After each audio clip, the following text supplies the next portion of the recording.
Muku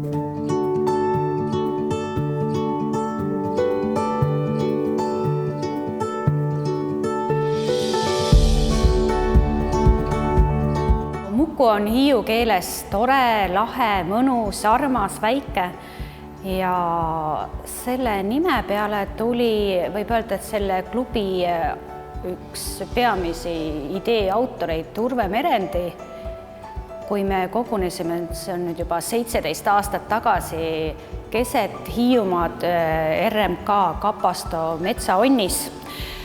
Meid oli 6 inimest, et mõtlesime, et me muudkui käime mööda Hiiumaad ringi, et teeks sellise ühingu ja kutsuks teisi ka, võib-olla et on teisi huvilisi rohkem. Ja enamus meie nendest asutajaliikmetest olid Hiiumaa giidid, mina siis sealhulgas.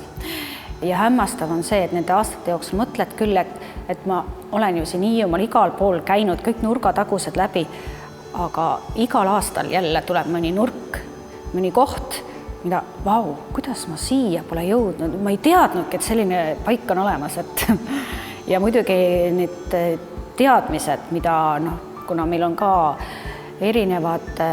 teemad matkadel, et me üritame küll kõik sellel marsruudil, mis me näeme, et oleme hästi uudishimulikud ja tahame kogu aeg teada, miks ja milleks kuskil on.